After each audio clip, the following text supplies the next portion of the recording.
अस्सलाम वालेकुम मेरे दोस्तों, सज्जनों और बेलियों। मैं हूं इज़हार अहमद और वेलकम करता हूं आपको किचन गार्डनिंग चैनल पर। और उम्मीद भी रखता हूं कि आप सब लोग खैरियत से होंगे, फिटफाट होंगे, अच्छे से कामों में खूब अच्छे से बिजी होंगे। आज मैं उगाने वाला हूं डहलिया के सीड्स। ये है देसी डहलिया। एक इंडियन डहलिया होता है जिसका फूल का साइज़ काफ़ी बड़ा होता है, लेकिन उसकी एज काफ़ी कम होती है। जैसे ही सर्दी ख़त्म होना शुरू हो तो वो पौधे भी मरना शुरू हो जाते हैं, क्योंकि उनको हीट गर्मी अच्छी नहीं लगती। लेकिन देसी डहलिया के अंदर इतनी विल पावर होती है कि थोड़ी सी गर्मी को भी बर्दाश्त कर सकते हैं। और ये काफ़ी लेट विंटर तक भी फ्लावरिंग करते रहते हैं, मतलब मार्च अप्रैल मई के महीने तक भी इसकी फ्लावरिंग चलती रहती है। अगर थोड़ी सी इनकी केयर की जाए, गर्मी के दिनों में इनको शेडी एरिया में रख दिया जाए तो ये 12 महीने भी आपके पास रह सकते हैं। आज अक्टूबर की 31 तारीख हो चुकी है, मतलब सर्दी शुरू हो चुकी है। अब रातें ठंडी हो गई हैं, दिन के टाइम धूप में भी वो हीट नहीं रही। सीडलिंग के लिए जो मिट्टी यूज़ कर रहा हूँ उसमें है 80% बालू मिट्टी, 20% कोकोपीट और 10% गाय का गोबर या फिर पत्तों की डिकम्पोज की हुई खाद। अच्छे तरीके से मिक्सअप करने के बाद गमले के अंदर भर लीजिए। गमला चाहे प्लास्टिक का हो या मिट्टी का हो, नो इशू। मैंने रात से ही इसके अंदर भर लिया था मिट्टी को, लेकिन इसको मैंने पुश नहीं किया था और ना ही इसको पटका था, मतलब गमले को। अब मैं इसको थोड़ा सा पटकूँगा। आपने देखा मिट्टी काफ़ी नीचे हो गई। इसका मतलब ये था कि ये मिट्टी बहुत ही सॉफ्ट थी और मैंने इसको बाउंड नहीं किया था, मतलब कॉम्पैक्ट नहीं किया था बहुत ज़्यादा। जितना ज़्यादा आप मिट्टी को हार्ड बना देंगे, टाइट कर देंगे, तो सीड की जर्मिनेशन तो शुरू होगी, लेकिन उसको अपनी रूट्स बढ़ाने के लिए पावर लगाना पड़ेगी, जो कि उसके अंदर पावर नहीं होगी, जिस वजह से पौधा एक साइड पर बैंड लेकर मर जाता है।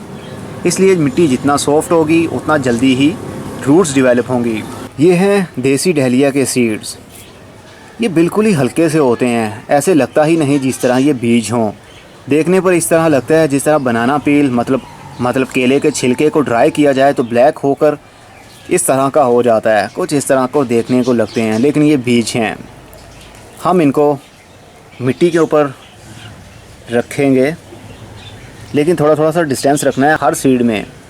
एक साथ में बीज लगा देंगे तो जब वो जर्मिनेट होंगे तो उनकी रूट्स आपस में फाइट करेंगी अपनी ग्रोथ को बढ़ाने के लिए। तो हम नहीं चाहते उनको ज़्यादा मेहनत करनी पड़े। ये बहुत ही नाजुक बीज होते हैं, अगर अपनी फिंगर से थोड़ा सा इसको पुश करेंगे तो ये टूट जाएंगे। इसलिए बहुत ही नरम हाथों से आपने काम करना है। अब हम इसको कवर करेंगे कोकोपीट से।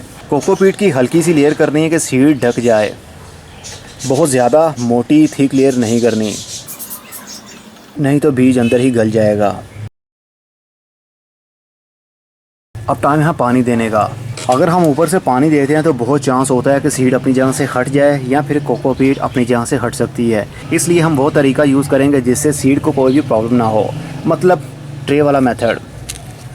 इस ट्रे के अंदर हम पानी भर देंगे और जितना पानी चाहिए होगा इस मिट्टी को, इस गमले के नीचे जो ड्रेनेज होल होते हैं वहीं से पानी लेती रहेगी मिट्टी और ये ऊपर तक मॉइस्ट हो जाएगी। और जब आपको फील हो कि ऊपर वाला सरफेस एरिया गीला हो रहा है तो उसके बाद जितना भी एक्स्ट्रा वाटर हो उसको आप बाहर फेंक दें। हर वक्त ट्रे के अंदर पानी भरा नहीं होना चाहिए, नहीं तो सीड गल जाते हैं हर वक्त मिट्टी वेट रहने की वजह से। और वैसे भी अब सर्दियों के दिन शुरू हो चुके हैं, इसलिए हमें बार बार पानी देने की ज़रूरत नहीं पड़ेगी। सिर्फ पहले पानी से ही सीड की जर्मिनेशन शुरू हो जाएगी, मतलब 5 से 6 दिन के लिए हमें पानी देने की ज़रूरत नहीं पड़ेगी, क्योंकि सर्दी के दिन शुरू हो चुके हैं।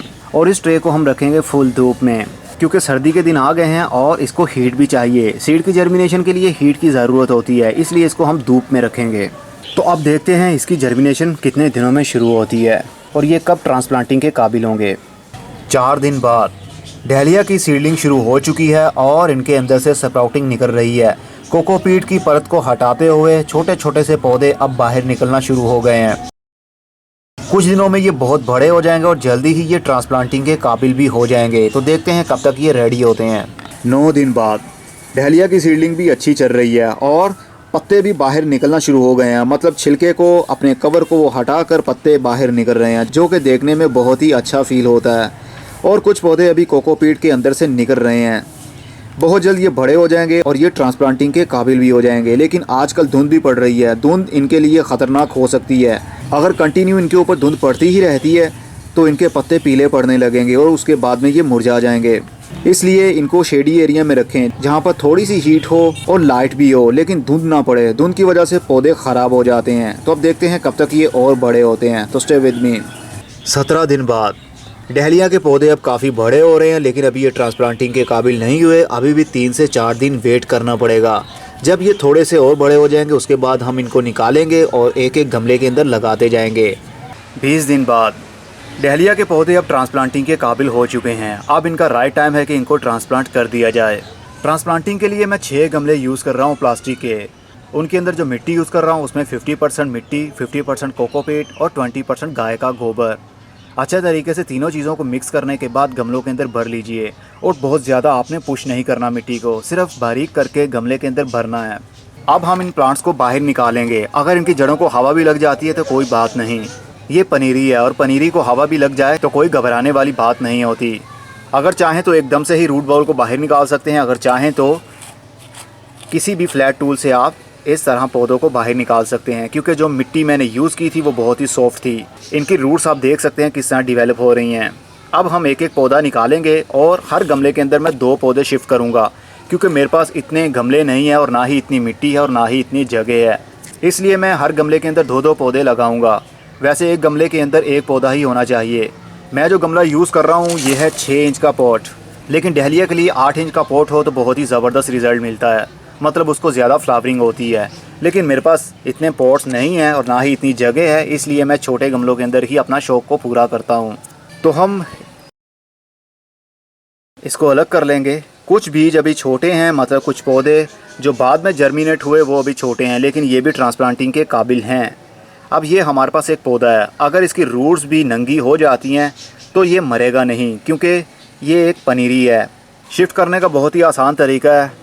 फिंगर से होल कीजिए और उसके अंदर इस पौधे को इस लेवल तक मिट्टी के अंदर दबा दें।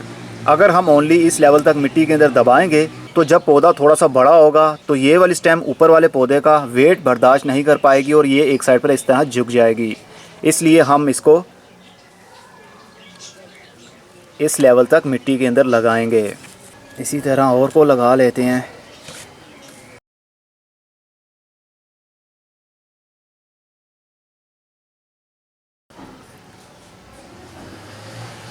अब गमले को उठाएंगे और पटकेंगे ताकि एयर पॉकेट्स ख़त्म हो जाएं। इसी तरह मैं सबको शिफ्ट कर लेता हूं। तो मैंने सबको शिफ्ट कर दिया है और जो पौधे बच गए थे उसको मैंने उसी पॉट के अंदर दोबारा से, जिसके अंदर सीडलिंग की थी, मिट्टी को सॉफ्ट किया और उसके अंदर दोबारा से उखाड़ कर फिक्स कर दिया, मतलब ट्रांसप्लांट कर दिया। अब हम इसको हल्का हल्का सा पानी देंगे। एक गमले के अंदर मैंने सिर्फ एक पौधा लगाया है, सिर्फ देखने के लिए कि इसके अंदर क्या रिज़ल्ट मिलता है, और जिसके अंदर मैंने 2 पौधे लगाए हैं उसके अंदर क्या रिज़ल्ट मिलेगा। पहली बार में हल्का सा पानी दें, ज़्यादा पानी मत दें, क्योंकि अभी हमने ट्रांसप्लांट किया है। अगर एकदम से पानी डाल देंगे तो मिट्टी सॉफ्ट होने की वजह से पौधे एक साइड पर झुक जाएंगे और पौधों के पत्ते मिट्टी और पानी के साथ टच रहने की वजह से उनको फंगस लग जाएगा। इसलिए थोड़ा सा पानी दें। जब मिट्टी उस पानी को सक कर ले उसके बाद दोबारा से पानी दे सकते हैं। अब इसने पानी सक कर लिया, थोड़ा सा हम इसको और पानी देंगे, लेकिन बहुत ज़्यादा पानी नहीं देना, क्योंकि प्लास्टिक के गमले और प्लास्टिक के गमलों के अंदर मॉइस्चर जल्दी उड़ता नहीं है। अब हम इसको रखेंगे शेडी एरिया में 2 से 3 दिनों के लिए। जब इनकी पत्तों की ग्रोथ होने लगे तो इसको फुल धूप में रखना है, क्योंकि विंटर की धूप इनको बहुत अच्छी लगती है और जल्दी ही ये बड़े होंगे और फ्लावरिंग पर भी आएंगे। और अब हम इसके ऊपर कोई भी खाद यूज़ नहीं करेंगे, सिर्फ गाय का गोबर जो हमने यूज़ किया है इसके अंदर वो ही काफ़ी रहेगा। तो अब देखते हैं कब तक ये और बड़े होते हैं। तो स्टे विद मी। 29 दिन बाद डहलिया की ग्रोथ काफ़ी अच्छी चल रही है। ज़रा पौधों का साइज़ देखिए कितना कितना बड़ा हो रहा है। और जो पौधे बहुत छोटे थे और हमने उसी गमले में लगा दिए थे उनकी ग्रोथ भी अब हो रही है, लेकिन एक पौधा सरवाइव नहीं कर रहा। ये देख सकते हैं ये अंदर ही मर गया। आई थिंक ये ज़्यादा ही छोटा था, जिसको हमने उखाड़ कर दोबारा लगाने की कोशिश की, लेकिन ये सरवाइव नहीं कर पाया। एक ये भी है, ये भी छोटा है, लेकिन ये ग्रोथ कर रहा है। उम्मीद है कि ये बड़े हो जाएंगे। और दूसरे तो अब काफ़ी बड़े हो गए हैं। हमने एक एक गमले के अंदर 2-2 पौधे लगाए थे और एक गमले के अंदर हमने एक ही पौधा लगाया था। ये देखिए ये कितना बड़ा हो गया है। बहुत जल्द ये और भी बड़ा हो जाएगा और इसको फ्लावरिंग भी शुरू हो जाएगी। जितने भी हमने ट्रांसप्लांट किए थे सबके सब ही ग्रोथ कर रहे हैं, कोई एक भी मरा नहीं है। इसको कहते हैं अच्छा रिज़ल्ट। और अच्छा रिज़ल्ट तभी मिलता है जब आप बहुत ही प्यार से ये सब काम करें। मिट्टी अच्छी होनी चाहिए, ओवर वाशिंग नहीं होनी चाहिए, प्रॉपर धूप, प्रॉपर शेड उनको मिलना चाहिए, तभी पौधों की ग्रोथ होती ही रहती है। मैं ये वीडियो यहीं पर रोक रहा हूँ ताकि आप लोगों के साथ भी शेयर कर पाऊँ। डहलिया की सीडलिंग दिसंबर में भी की जा सकती है, मतलब देसी डहलिया की। अगर इंडियन डहलिया की आप सीडलिंग अब करेंगे तो जब तक पौधे बड़े होंगे तब तक सीज़न ऑफ हो जाएगा, गर्मी आ जाएगी, जिसकी वजह से आपकी सारी मेहनत ज़ाया हो जाएगी और आपके पौधे गर्मी लगने की वजह से मर जाएंगे फूल देने से पहले ही। इसलिए देसी डहलिया की सीडलिंग आप कर सकते हैं और ये फ्लावरिंग भी करेंगे और गर्मी के दिनों में भी ये सर्वाइव कर सकते हैं शेडी एरिया में, क्योंकि इनकी बहुत ज़्यादा केयर नहीं करनी पड़ती। लेकिन इंडियन डहलिया का फूल बड़े साइज़ का होता है और पौधा काफ़ी नाजुक होता है और उसको ज़्यादा ठंड की ज़रूरत होती है, इसलिए वो सर्वाइव नहीं कर पाएगा। आप देसी डहलिया लगा सकते हैं। देसी डहलिया के फूल का साइज़ छोटा होता है। होपफुली अभी तक के लिए आपको खूब अच्छे से समझ लग गई होगी। अब मैं चलता हूँ, अगली वीडियो में फिर किसी नई इन्फॉर्मेशन के साथ मिलेंगे। तब तक के लिए good bye, see you and tata, और अपना बहुत सा ख्याल रखिएगा।